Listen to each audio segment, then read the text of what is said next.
বন্ধু, তো তোমার সেই খুশি খুশি লেগেছে রে, তোর কি আছে? তে খুশি হব না পাগলা? আব্বাকে এমন কথা কইছি বিদেশ যাওয়ার জন্য, আব্বা তো রাজি হয়ে গেছে। এই জন্য তো সেই খুশি খুশি লাগিচ্ছে রে। বন্ধু, বিদেশ যে গেলে টাকা আর টাকা, আমার জন্য ভালো একটা বিষয় বের করিস তো রে, আমার না বিদেশ যাবো। বন্ধু, তোকে আমি আর কি কমো রে, বিমানত যাওয়ার যে আমার এত শখ রে, আমার জন্য না বের করিস রে বিষয়টা রে। দোয়া কর যাতে আমি ঠিকঠাক মতো বিদেশ যাওয়া পারি। তারপর দেখবো আমাদের যত বন্ধু বান্ধব আছে সেগুলি কি এক এক করে আমি বিদেশ নিয়ে চলে যাবো। কেন পাগলা, দেশত মিশে গেলে বেকার খাটি খাটি দেওয়া আছে, বিদেশ যাবো খালি থেকে টাকা আর টাকা। ওগুলো আমার শিকার লাগবে না, এক টাকা আমি থম না। তোকে তো প্রথমেই নিয়ে যাবো আমি দেশ থেকে।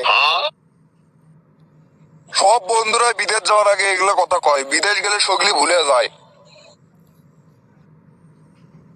কি রে সুগলি, কি তুই এক মনে করছো নাকি? হাতে সব লোক সমান লয় মন্থুস।